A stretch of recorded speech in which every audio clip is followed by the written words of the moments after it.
नमस्कार दोस्तों, राज की बात में आपका स्वागत है, जहां मैं लेकर आता हूं ऐसी सच्ची और डरावनी कहानियां जो आपकी रूह तक को हिला देंगी।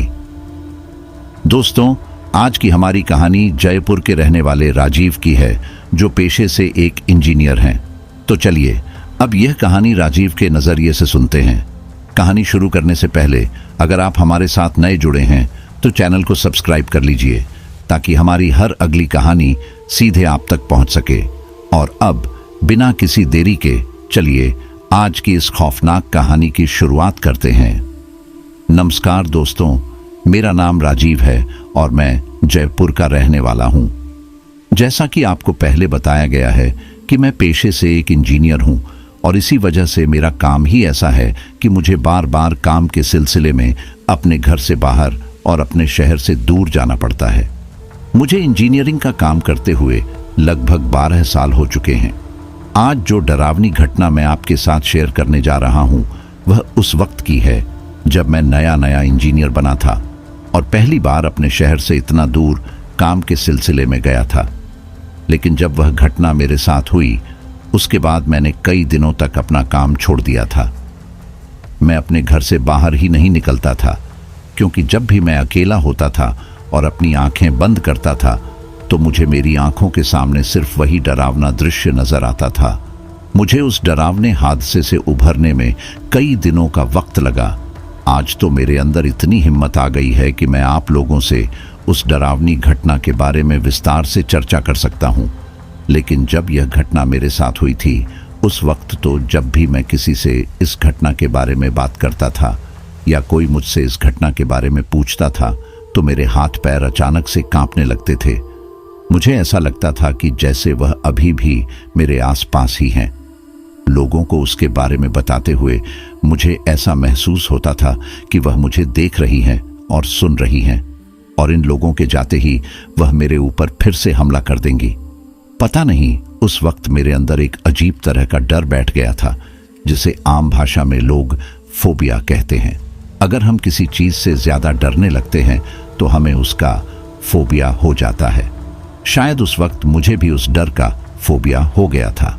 दरअसल उन दिनों मैं अपने शहर के आसपास ही छोटे मोटे काम देख रहा था, लेकिन पहली बार मुझे एक बड़ा कॉन्ट्रैक्ट मिला, और वह कॉन्ट्रैक्ट हिमाचल प्रदेश का था। वह कॉन्ट्रैक्ट इतना बड़ा था कि उस पर काम करने के लिए मुझे 4-5 महीनों तक वहीं पर सेटल होना था, क्योंकि बार बार घर आना जाना मुमकिन नहीं था। इसलिए मैंने तय किया कि जब तक वह काम खत्म नहीं होगा, मैं वहीं पर कोई किराए का मकान लेकर रहूंगा।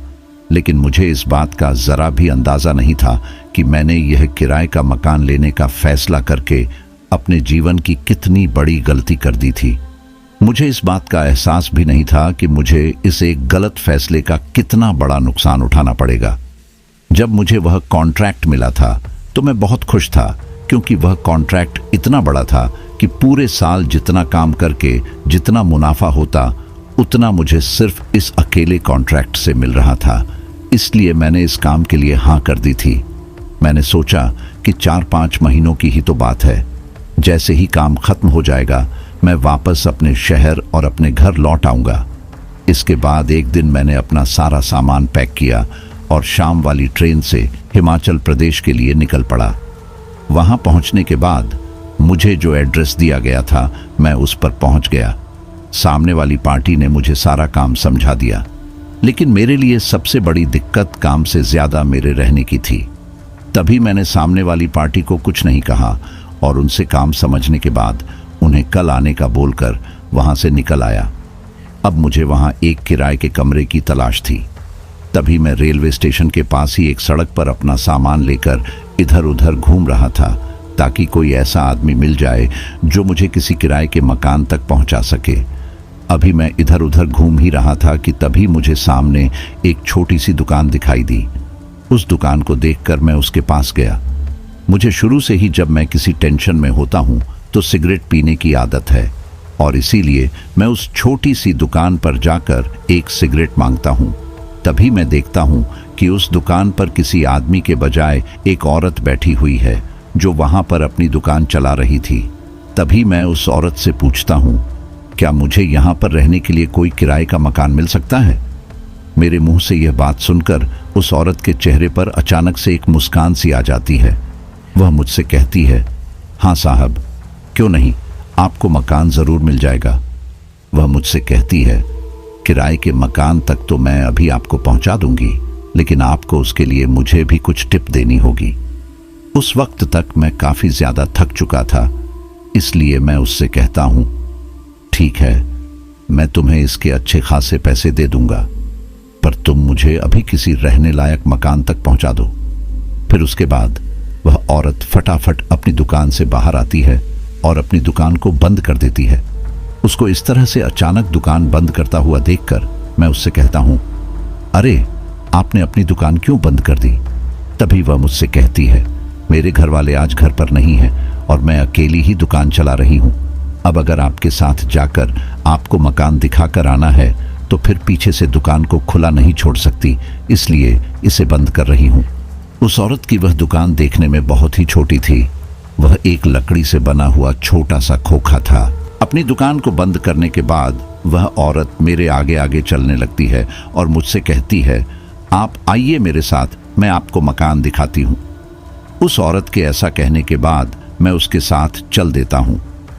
थोड़ी देर पैदल चलने के बाद वह मुझे उस सड़क से साइड में बनी हुई एक बिल्डिंग के अंदर लेकर जाती है और वहाँ पर मुझे एक मकान दिखाती है।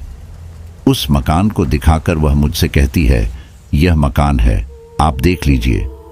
तभी मैं उससे कहता हूँ, इसके मकान मालिक को तो बुलाओ, उससे पैसे और महीने का कितना किराया लेगा, यह भी तो बात करनी है। तभी वह मुझसे कहती है, यह सब आप मुझ पर छोड़ दो, मकान मालिक अभी यहाँ पर नहीं है, वह घूमने के लिए कहीं बाहर गए हुए हैं और 3-4 दिन बाद आने वाले हैं। जब वह आ जाएंगे तो मैं उनसे बात कर लूंगी। यह कहकर वह औरत वहां से चली जाती है। लेकिन जब वह वहां से जा रही होती है तब अचानक मेरी नज़र उसके चेहरे पर पड़ती है। मैं देखता हूं कि वह जाते वक्त तिरछी नज़रों से मेरी तरफ देखकर एक अजीब तरीके से मुस्कुरा रही थी। उसके होठों पर एक अजीब सी हंसी थी और आंखों में एक चमक। उसे देखकर मुझे ऐसा महसूस हुआ कि यह औरत मुझे इस तरह देखकर क्यों मुस्कुरा रही है। लेकिन इसके बाद मैंने ज़्यादा ध्यान नहीं दिया और उस मकान की साफ सफाई करने लगा। कुछ ही घंटों में मैंने मकान की सफाई करके अपना सारा सामान वहां पर सेट कर दिया। काफ़ी देर तक साफ सफाई करने के बाद मुझे थकान महसूस हो रही थी, इसलिए मैं थोड़ी देर के लिए वहीं सो गया। लेकिन जब मेरी आंख खुली तो मैंने देखा कि उस मकान में चारों तरफ घना अंधेरा था और मुझे मेरे आसपास कुछ भी दिखाई नहीं दे रहा था। तभी मैंने लेटे लेटे ही अपने फ़ोन को टटोलना शुरू किया। जैसे ही मेरा हाथ फ़ोन पर गया, मैंने उसे उठाया और उसकी लाइट चालू की। लाइट चालू करके जब मैंने चारों तरफ देखा तो मुझे उस मकान में लाइट का कोई स्विच दिखाई नहीं दिया। इसके बाद जब मैंने गौर से देखा तो उस मकान में सिर्फ स्विच ही नहीं बल्कि लाइट भी नहीं लगी थी। उस पूरे मकान में एक भी बल्ब नहीं था। उस वक्त तक मुझे काफ़ी भूख भी लग चुकी थी। जब मैंने मकान से बाहर निकलकर देखा तो रात हो चुकी थी। मोबाइल में समय देखा तो रात के 9 बज रहे थे। इसके बाद मैंने सोचा कि आज कहीं बाहर किसी होटल या ढाबे पर जाकर खाना खा आता हूँ और मकान के लिए एक बल्ब भी ले आता हूँ। फिर मैं मकान को लॉक करके वहाँ से चला गया। खाना खाने के बाद जब मैं बल्ब लेकर मकान पर वापस लौटा तो बल्ब लगाते ही पूरे मकान में लाइट जल गई और चारों तरफ उजाला हो गया। लेकिन जैसे ही उजाला हुआ, मेरी आंखों के सामने का नज़ारा देखकर मैं हक्का बक्का रह गया। मुझे समझ नहीं आ रहा था कि यह सब कैसे हुआ। उस वक्त मैं छत पर बल्ब लगा रहा था और जैसे ही बल्ब जला तो मैं एक कुर्सी पर खड़ा था। लेकिन लाइट के जलते ही जो मैंने अपनी आंखों के सामने नज़ारा देखा, उसे देखकर मैं अचानक से हड़बड़ाकर उस कुर्सी से गिर जाता हूँ। कुर्सी से नीचे गिरते ही मेरे एक हाथ में काफ़ी ज़्यादा चोट आ जाती है, जिसकी वजह से मुझे बहुत दर्द होता है। लेकिन उस दर्द से भी ज़्यादा डरावना मेरे लिए उस वक्त मेरी आंखों के सामने का वह नज़ारा था। दरअसल जैसे ही कमरे में लाइट जली, मैंने देखा कि फर्श पर किसी के पैरों के निशान हैं। वह पैरों के निशान इस तरह से थे जैसे कोई बाहर से चलकर अंदर की तरफ गया हो। वह पैरों के निशान लाल खून से सने हुए थे। जब मैंने गौर से उनको देखा तो वह पैरों के निशान मेरे उस मकान के अंदर बेडरूम की तरफ जा रहे थे। पूरे फर्श पर उन निशानों के अलावा कुछ नहीं था। जब मैं उन निशानों का पीछा करते हुए बेडरूम के अंदर गया तो अंदर का नज़ारा देखकर मेरे और भी ज्यादा होश उड़ गए। बाहर तो सिर्फ फर्श पर ही निशान थे, लेकिन बेडरूम के अंदर दीवार पर भी उन पैरों के निशान थे।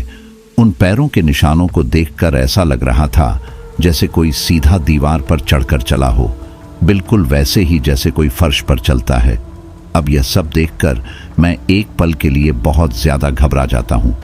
अभी मैं वहां खड़ा खड़ा यह सब देख ही रहा था कि तभी अचानक से वह बल्ब जो मैंने लाकर लगाया था झपकने लगता है और थोड़ी ही देर में अचानक से बंद हो जाता है।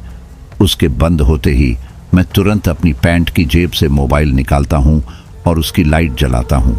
इसके बाद मैं किसी तरह हिम्मत करके वापस उस कुर्सी पर चढ़ता हूं और बल्ब को ठीक करने की कोशिश करता हूं। जैसे ही मैं कुर्सी पर चढ़कर उस बल्ब को छूता हूं तो वह बल्ब फिर से जल जाता है, लेकिन इस बार बल्ब के जलते ही जब मैंने फर्श की तरफ देखा तो वह सारे निशान गायब थे। वहां पर वैसा कुछ भी नहीं था जैसा कुछ देर पहले मुझे दिखाई दे रहा था।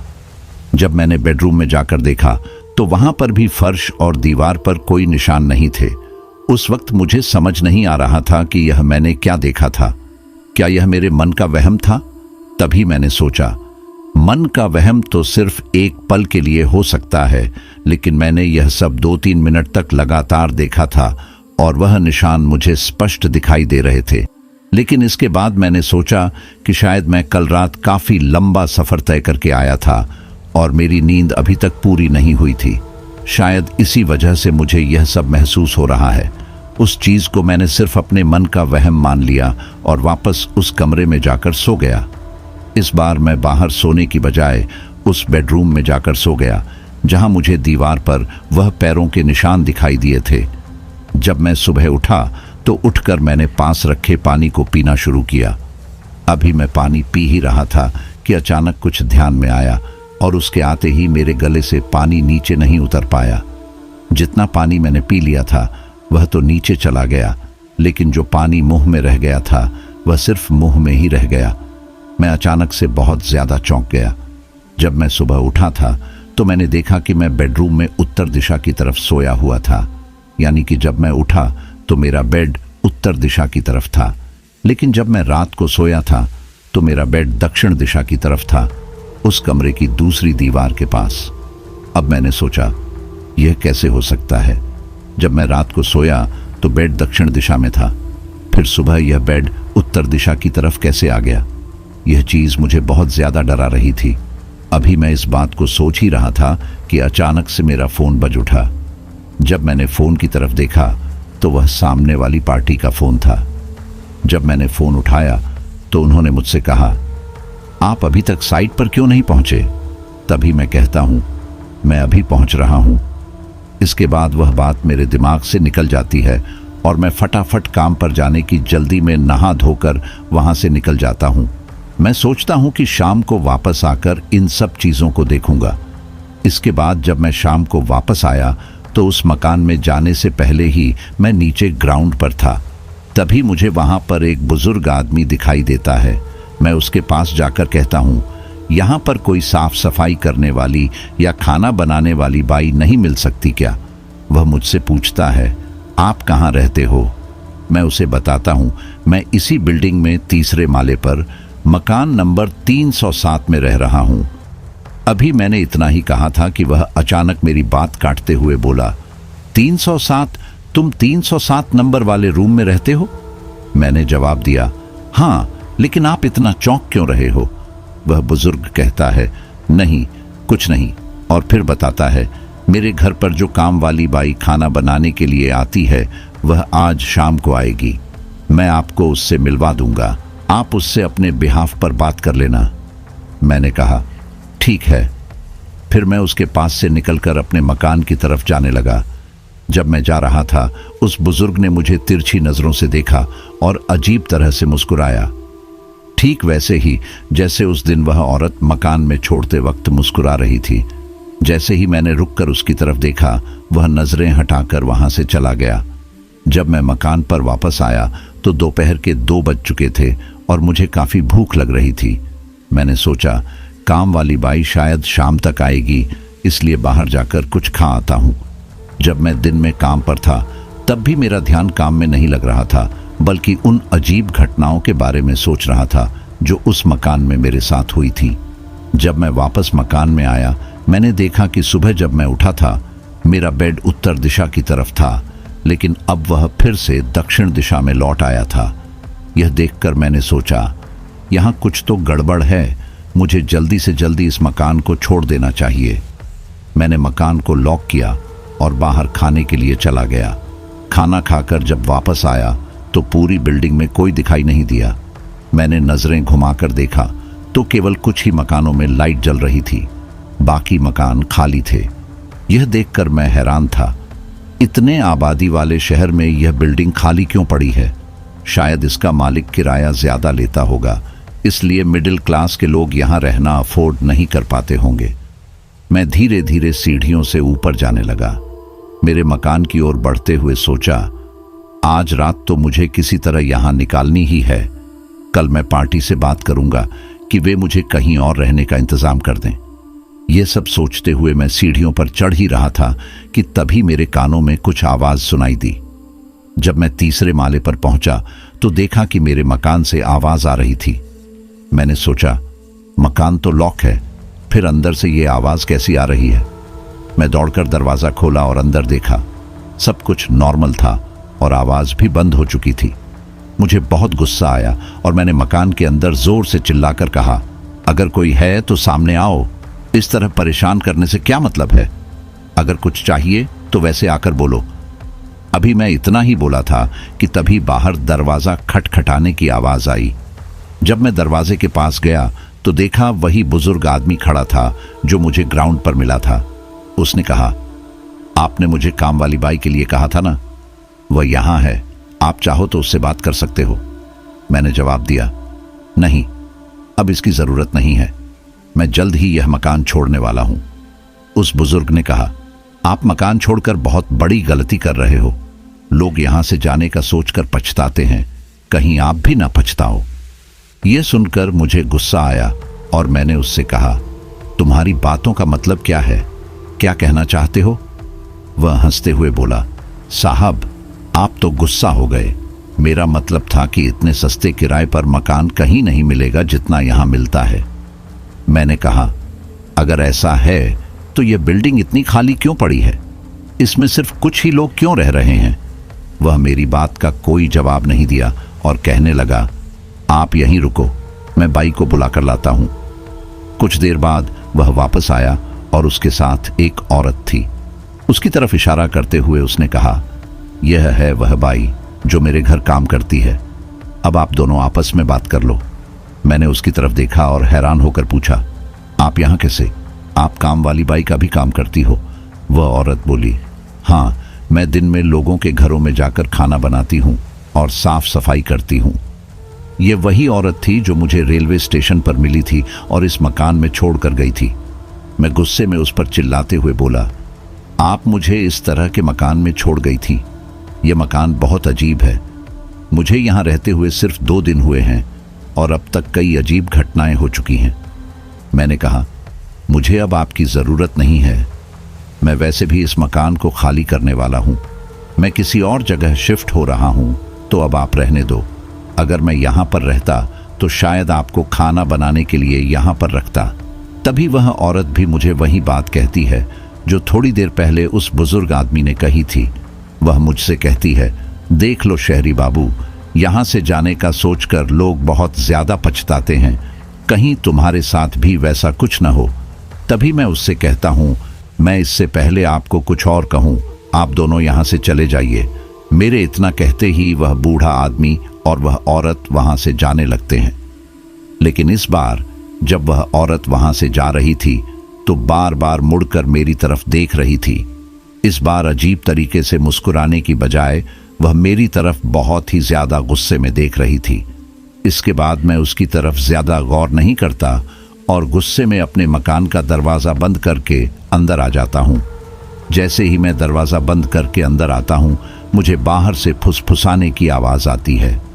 वह आवाज उसी औरत और बूढ़े आदमी की थी। वे दोनों आपस में कुछ बातें कर रहे थे, लेकिन वे क्या बातें कर रहे थे मुझे कुछ भी समझ में नहीं आ रहा था। काफी देर तक उनकी फुसफुसाने की आवाज सुनाई देती रही। उस दिन भी मैं उस मकान में सो जाता हूँ, लेकिन आज मैं अंदर बेडरूम में नहीं सोया था, बल्कि बाहर की तरफ जो हॉल था उसमें नीचे फर्श पर ही अपना बिस्तर बिछाकर सो गया था। अभी मैं सो ही रहा था कि अचानक मेरी आंख खुलती है। जब मेरी आंख खुलती है तो मुझे मेरे कानों में कुछ आवाज सुनाई देती है, और वह आवाज उस मकान के किचन के अंदर से आ रही थी। जब मैंने लेटे लेटे ही अपने मोबाइल में टाइम देखा तो उस वक्त रात के 12 बज रहे थे। जब मैंने उस आवाज को गौर से सुना तो वह आवाज कुछ इस तरह की थी जैसे कोई चाय बनाते वक्त अदरक को काट रहा हो। ठीक उसी तरह की आवाज आ रही थी। मैंने सोचा कि मेरा मकान तो अंदर से लॉक है, तो फिर अंदर किचन में कोई कैसे आ सकता है और कौन है जो इतनी रात को यह आवाज कर रहा है। तभी मैं हिम्मत करके वहां से उठता हूं, लेकिन जब मैं उठा तो मकान की सारी लाइट चली गई थी। इसलिए मैं अपने फोन की लाइट जलाता हूं और धीरे धीरे दबे कदमों से किचन की तरफ जाता हूं। जैसे ही मैं किचन के पास पहुंचता हूं तो देखता हूं कि मेरे किचन में एक औरत खड़ी है जो किसी चीज को बार बार कूट रही थी। अंधेरे में मुझे उसका चेहरा साफ साफ दिखाई नहीं दे रहा था, और उस वक्त मुझे उसकी सिर्फ पीठ ही दिखाई दे रही थी, क्योंकि उसका चेहरा दूसरी तरफ था। यह देखकर तो मेरे शरीर से पसीना निकलने लगा। मैं उस वक्त सोच रहा था कि यह कैसे हो सकता है। मेरा मकान तो अंदर से पूरा लॉक है, तो ये औरत यहाँ पर कैसे आई। तभी मैं डरते डरते उससे आवाज लगाता हूँ, कौन है वहां और घर के अंदर कैसे घुसी। मेरी आवाज सुनते ही वह औरत अचानक मेरी तरफ पलटी। जैसे ही मेरे मोबाइल की रोशनी उसके चेहरे पर गिरी, उसका चेहरा देखकर मेरे तो होश उड़ गए। वह वही औरत थी जो मुझे उस दुकान से इस मकान तक छोड़कर गई थी, और जो शाम के वक्त बूढ़े आदमी के साथ काम वाली बाई बनकर आई थी, लेकिन मैंने उसे डांट कर भगा दिया था। अब उसे देखते ही मैं बहुत डर गया और उससे कहता हूँ, तुम अंदर कैसे आई। वह मुझसे कहती है, मेरे घर के अंदर मैं ही नहीं आऊंगी तो कौन आएगा। शुक्र कर कि मैं अब तक तुझे यहाँ पर रहने दे रही हूँ। जब वह औरत मुझे यह सब बोल रही थी, उसकी आवाज़ बहुत ही ज़्यादा भारी और बदली बदली सी लग रही थी। इसके बाद वह मुझसे कहती है, लेकिन आज शाम को तूने मेरे साथ जो बदतमीज़ी की वह अच्छा नहीं किया, और तू क्या कह रहा था कि इस मकान को छोड़कर जाने वाला है। ज़रा जाकर तो देख, मैं भी देखूं कि तू कैसे मेरी मर्जी के बिना यहाँ से जाता है। आज तक जो कोई भी इस मकान में आया है वह अपनी मर्जी से आया है, लेकिन मेरी मर्जी के बिना यहाँ से कोई नहीं जा पाया है। जिसने भी मेरी मर्जी के बिना जाने की कोशिश की है, उसका मैंने ऐसा हाल किया जो उसने कभी सपने में भी नहीं सोचा था। जब वह औरत मुझे यह सब कह रही थी, उसके सिर के बाल पूरे खुले हुए थे, और मुझे ये सब कहते वक्त उसके चेहरे पर वही अजीब मुस्कान थी जैसी उस वक्त थी जब वह मुझे पहली बार मकान पर छोड़कर गई थी। ठीक वैसे ही वह अजीब तरीके से हंसने लगी, और हंसते हंसते उसका रूप बदलने लगा। उसका चेहरा अब पूरी तरह से बदल चुका था, और वह दिखने में किसी डायन या चुड़ैल की तरह लग रही थी। उसके सिर के बाल धीरे धीरे सफ़ेद हो चुके थे, और उसकी आंखें मेरे मोबाइल की रोशनी में लाल लाल चमक रही थीं। जैसे रात के वक्त किसी जानवर की आंखें चमकती हैं, ठीक वैसे ही उसकी आंखें चमक रही थीं। उसके हाथों के नाखून बहुत लंबे हो गए थे, और उसकी उंगलियां पूरी तरह सड़ी गली दिखाई दे रही थीं। उसके शरीर की त्वचा पर हर जगह झुर्रियां ही झुर्रियां थीं। उसका यह रूप देखकर मैं बहुत डर गया। अब मुझे समझ में आ गया कि यह औरत इंसान नहीं, बल्कि कोई भूतनी या पिशाच है, जिसने मुझे इस मकान में रहने के लिए कहकर अपने जाल में फंसा लिया है। आज जब इसे पता चला कि मैं इस मकान को छोड़कर जाने वाला हूं, तो यह मुझे मारने के लिए यहां आ गई है। आज शायद यह मुझे जिंदा नहीं छोड़ेगी। मैंने सोचा कि इससे पहले कि यह मुझ पर हमला करे, मुझे मकान से भाग जाना चाहिए। सामान वामान की छोड़ो, पहले अपनी जान बचाना ज़रूरी है। अगर जान बच गई तो सामान फिर से खरीद लूँगा। वैसे भी मेरे पास वहाँ ज़्यादा सामान नहीं था, बस कुछ कपड़े और ज़रूरी कागजात थे। मैंने सोचा कि अगर मैं अचानक भागूं तो यह चुड़ैल मुझे पकड़ सकती है, इसलिए मुझे इसे किसी भी तरह बातों में उलझाना होगा और फिर भागना होगा। तभी मैं थोड़ी हिम्मत करके उस चुड़ैल से कहता हूँ, तुम्हें मुझसे आखिर क्या चाहिए? तुम मेरे पीछे क्यों पड़ी हो? मैं उससे यह कह रहा था कि तभी अचानक दरवाजे की तरफ दौड़ लगा देता हूँ। फटाक से दरवाज़ा खोलता हूँ और बाहर जाने की कोशिश करता हूँ, लेकिन जैसे ही मैं दरवाज़ा खोलता हूँ किसी चीज़ से बहुत तेज़ टकरा जाता हूँ और वहीं गिर पड़ता हूँ। जब मैंने ऊपर देखा तो सामने वही बूढ़ा आदमी खड़ा था जो शाम को उस चुड़ैल को मेरे पास काम वाली बाई बनाकर लेकर आया था।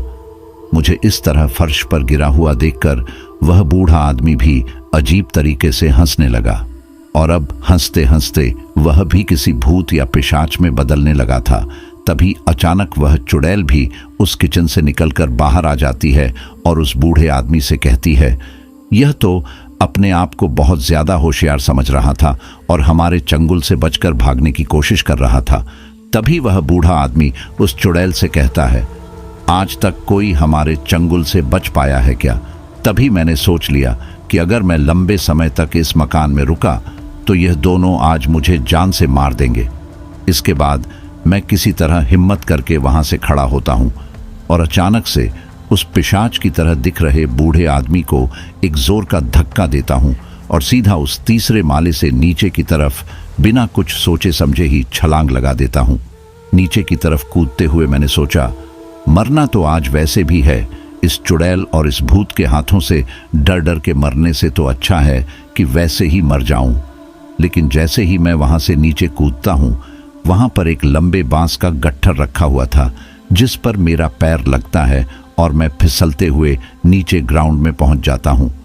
उस बांस के गट्ठर की वजह से मुझे ज्यादा चोट नहीं आती है और जैसे ही मैं नीचे पहुंचता हूं वहां से बहुत तेज दौड़ लगाता हूं। मुझे वहां से भागता हुआ देखकर वह चुड़ैल बहुत तेज चिल्लाती है और उस बूढ़े आदमी पर गुस्सा करते हुए कहती है, आज तुम्हारी वजह से इतना अच्छा शिकार हमारे हाथों से निकल गया। तुमसे एक काम भी ढंग से नहीं होता। पूरी जिंदगी तुमने कभी भी कोई काम ठीक से नहीं किया। अब कम से कम मरने के बाद तो ठीक तरीके से काम किया करो। लेकिन मैंने उनकी इन बातों की तरफ ज्यादा ध्यान नहीं दिया और बदहवास होकर मेन रोड पर आकर रेलवे स्टेशन की तरफ भागने लगा। रेलवे स्टेशन के फोन बूथ पर पहुंचकर फटाफट मेरा जो ठेकेदार था उसे फोन लगाता हूं और कहता हूं, मैं इंजीनियर राजीव बोल रहा हूं।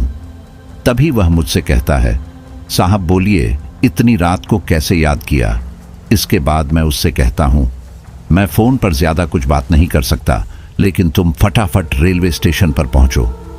जब मेरा वह ठेकेदार रेलवे स्टेशन पर आता है तो मैं उसे कहता हूं, तुम जल्दी से जिस पार्टी के पास हम काम कर रहे हैं उसके पास चलो। हम लोग रात को ही उस पार्टी के ऑफिस में जाते हैं, लेकिन उस वक्त तक सभी लोग वहां से जा चुके थे।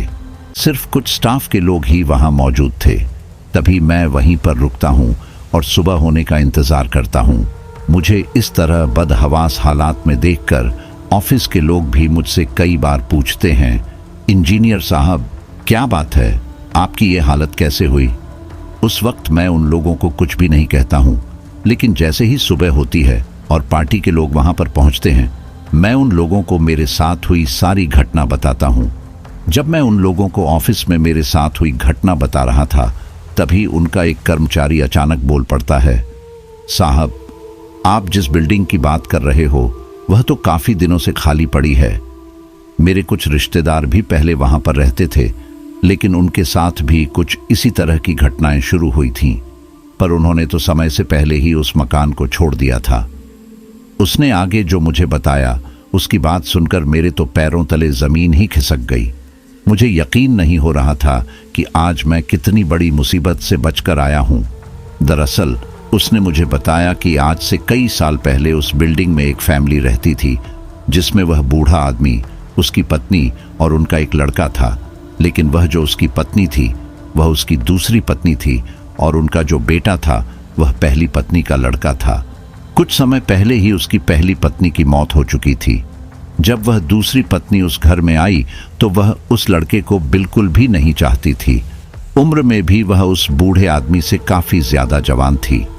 एक दिन मौका पाकर वह औरत उस लड़के को जान से मार देती है लेकिन वह बूढ़ा आदमी अपने बेटे से बहुत ज्यादा प्यार करता था, जिसकी वजह से बेटे के गम में वह बूढ़ा आदमी भी फांसी लगाकर आत्महत्या कर लेता है।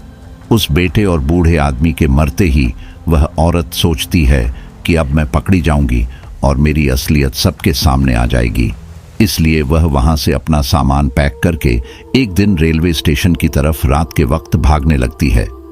वह इस शहर को छोड़कर जाने की तैयारी में थी, लेकिन दूसरे ही दिन उस औरत की कटी हुई लाश ट्रेन की पटरियों पर मिलती है।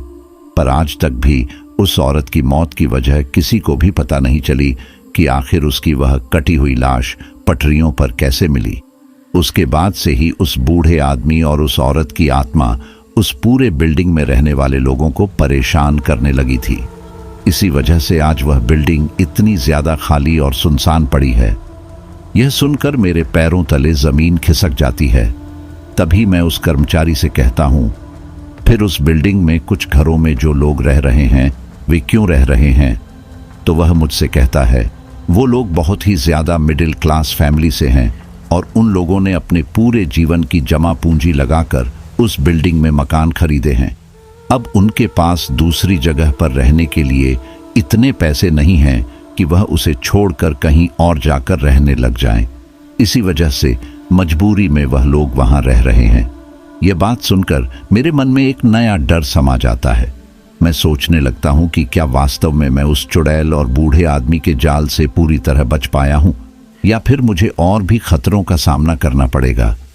ऑफिस में लोगों को बताने के बाद जैसे ही मैं वहां से बाहर निकलता हूं, अचानक मेरे मोबाइल पर एक अजीब सा मैसेज आता है।